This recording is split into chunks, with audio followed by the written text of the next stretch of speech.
स्नान कर रही थी। उसी समय पार्वती जी ने नंदी को बाहर द्वार पर बैठा दिया है। कोई भी आए, शिव भी आए तो मत आने देना अंदर। इतने में शिव आए, नंदी ने उन्हें रोकना चाहा। शिव ने थोड़े आंखें लाल लाल की, क्रोध दिखाया। नंदी ने कहा बाबा आप जानो और आपकी पत्नी जाने, आपका घर, हम कौन होते हैं रोकने वाले। शिव अंदर आ गए। पार्वती लज्जित हो गई। जल्दी जल्दी माँ ने वस्त्र धारण कर लिए। अब पार्वती जी को लगा कि अपना भी कोई गण तो होना ही चाहिए, जो केवल हमारा गण हो। और माता पार्वती जो स्नान कर रही थी, मैल से एक पुतला बनाया। आइए 30 सेकंड में एक बार बात कर लेते हैं। हमारे आपके शरीर से क्या इतना मैल निकलता है कि उससे कोई पुतला बन सके?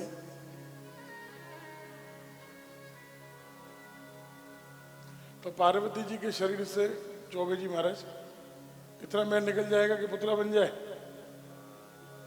हाँ देखो, मदन लाल जी और बाबूलाल जी ने कितनी अच्छी बात कही। आप समझे इनका आशय क्या कहना चाह रहे हैं? पहले आज की तरह लोग ये साबुन, फेस वॉश, बॉडी वॉश ये सब यूज नहीं करते थे। पहले लोग उपटन लगाते थे। बेसन, हल्दी, चोकर आदि जो जो मिलाया जाता है आप सब जानते हो। हमें तो उसके बारे में ज्ञान नहीं है, लेकिन लगाते हैं ना। जब उसको लगाया जाता है तो उसको उपटन कहते हैं, और जब उसको मुनियार जी उतारते हैं उसको मैल कहते हैं।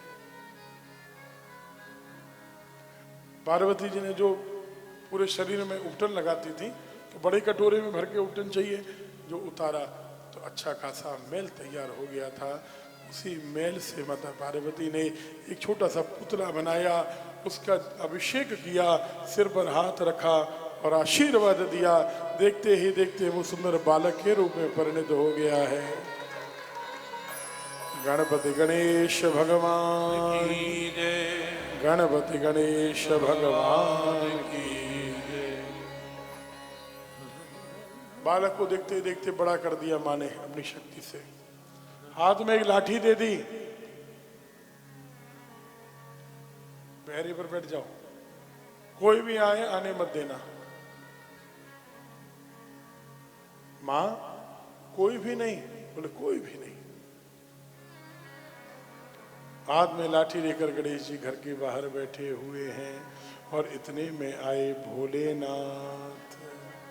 और देखा बड़ा सुंदर बालक है। देखो ना, ये कितना सुंदर चित्र है। शिव की गोद में गणेश जी को देखो ना, उसी वाले रूप को देखना, इस वाले को नहीं। हाँ वो तो पहले वाला रूप वो है भैया, ये कैमरा वाले भैया दोनों, उसको दिखाओ भाई। आप लोग जो देख रहे हो, लोग जो दुनिया लाइव में देख रहे हैं, वो कहेंगे कौन सा वाला रूप। आइए आदरणीय गोपाल जी पधारिए। जीवन बीत गया हमारा कहते कहते। अब वो तो चल ही रहा है, गुजरी जा रही है जिंदगी धीरे धीरे, ऐसे ही निकल जाएगी। ऊपर दिखा रहे थे। अच्छा, पहले वो वाला रूप देखिए ऊपर, अभी उसकी बात हो रही है, ये रूप बाद में आएगा। उस पर ध्यान दीजिए, कितना सुंदर रूप है कि नहीं, चित्र सुंदर है कि नहीं। बस इस रूप में गणेश जी महाराज बाहर लाठी लेकर बैठे। शिव ने देखा, ओ इतना सुंदर बालक कहां से आया,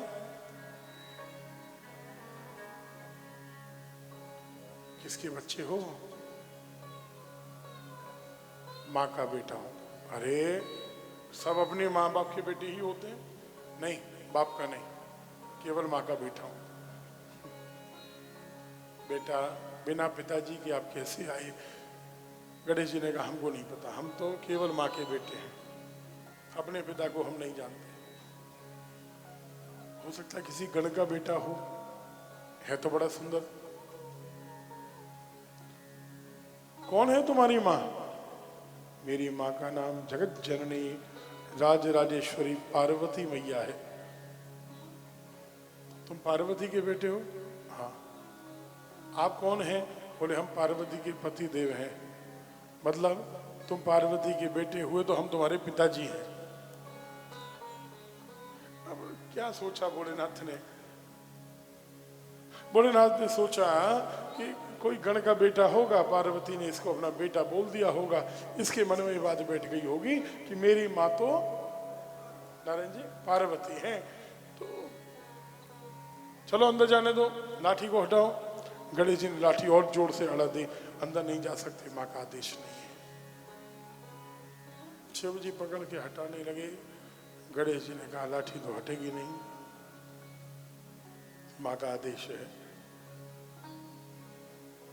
अब शिव ने सोचा कि बच्चे से क्या लड़ाई करनी, इतने छोटे बच्चे से मैं लड़ाई करूं, युद्ध करूं, ये तो शोभा नहीं देता।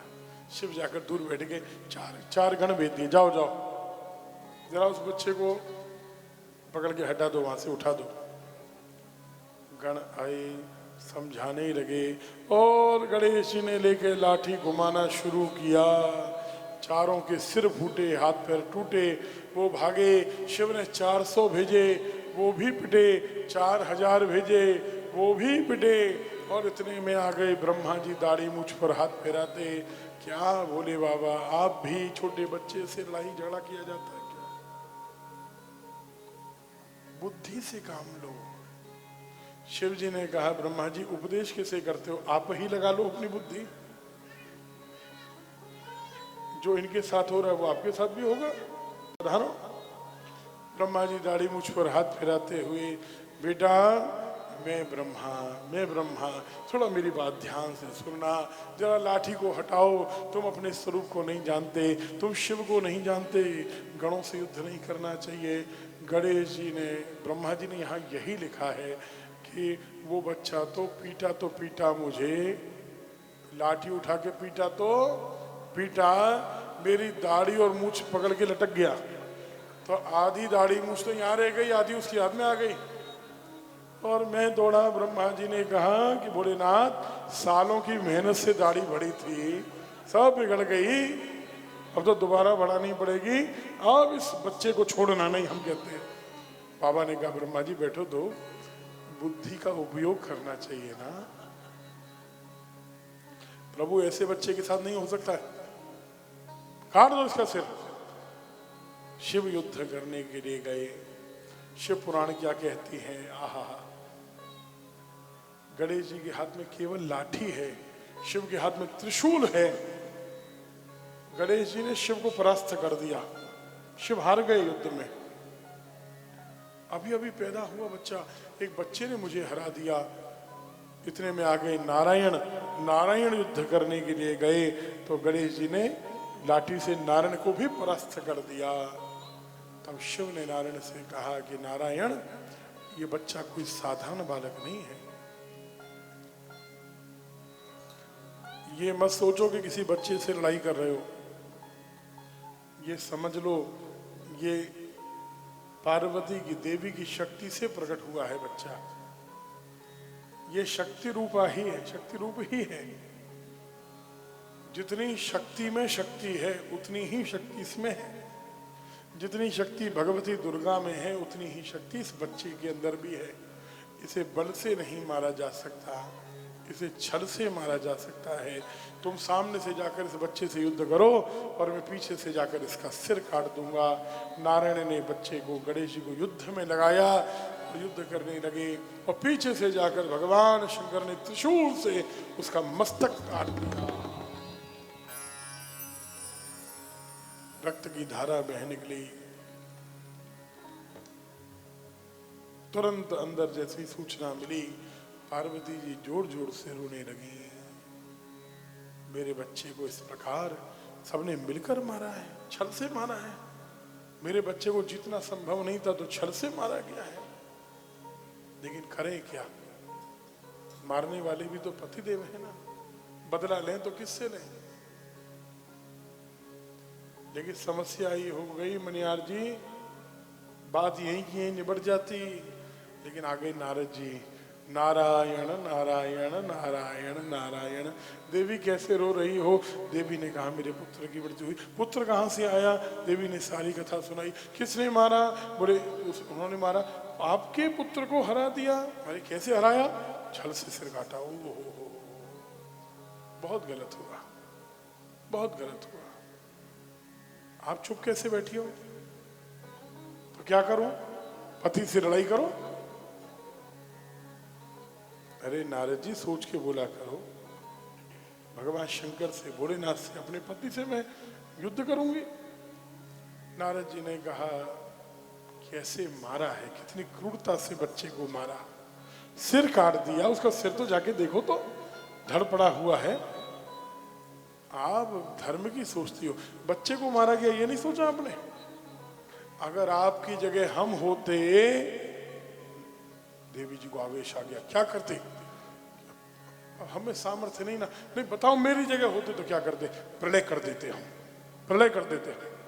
तुरंत भगवती को आवेश दिला दिया। हमने कल कहा था ना, जिसकी बात कभी रद्द नहीं होती नारद है।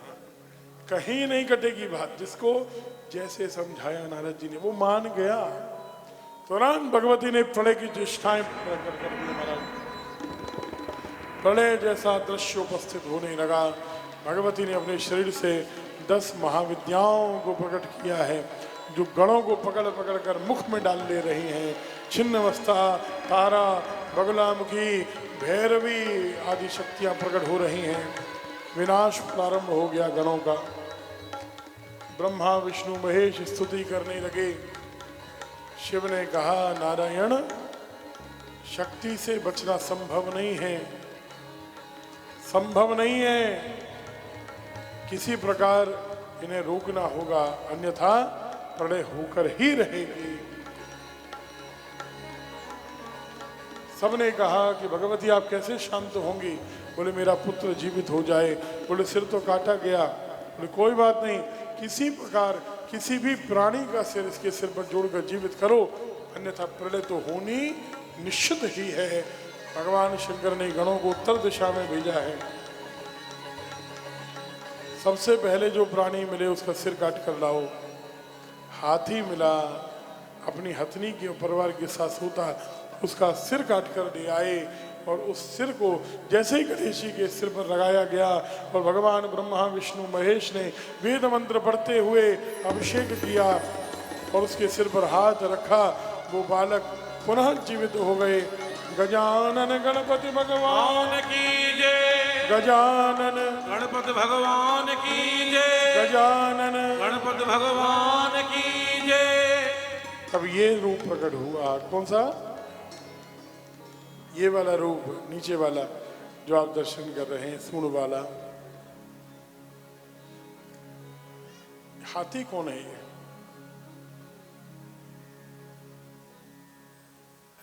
भागवत जी में कथा आती है, समुद्र मंथन से के प्रसंग में, प्रारंभ यहीं से है। भगवान नारायण की प्रसादी माला दुर्वासा जी ने इंद्र को दी। इंद्र ने ऐरावत हाथी के माथे पर डाल दी। ऐरावत ने उसे कुचल दिया। इंद्र का श्राप से राज्य गया और ऐरावत हाथी का मस्तक काटा गया श्राप से। इसे मनुष्य बनने का श्राप मिला। और अग्रवाल जी, यही हाथी ऐरावत, ये हाथी था ऐसा कहते हैं, मनुष्य बनकर पृथ्वी पर आया था। इसका सिर काटा गया और जब इसकी अग्नि रोने लगी तो दूसरे हाथी का, जिसका परिवार नहीं था, उसका सिर काटकर उस हाथी के जोड़ दिया गया। कहीं कहीं तो बड़ी अजीब सी कथा मिलती है कि ऐरावत हाथी के मस्तक पर फिर केकड़े का सिर लगा दिया गया। केकड़े का, क्रिकलास का सिर लगाकर उसको जीवित कर दिया गया। इस प्रकार ये ऐरावत हाथी का मस्तक जोड़ा गया। ओम गम गणपतये नमो नमः। ओम गम गणपतये नमो नमः। श्री सिद्धि विनायक नमो नमः। सिद्धि विनायक नमो नमः। अष्ट विनायक नमो नमः। गणपति बप्पा मोरया। गणपति बप्पा मोरया। ओम गम गणपतये नमो नमः। श्री सिद्धि विनायक नमो नमः।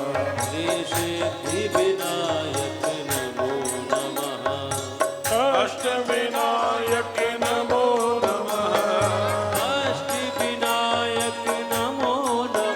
श्री गणपति बप्पा मोरया। श्री गणपति बप्पा मोरया। श्री गणपति बप्पा मोरया।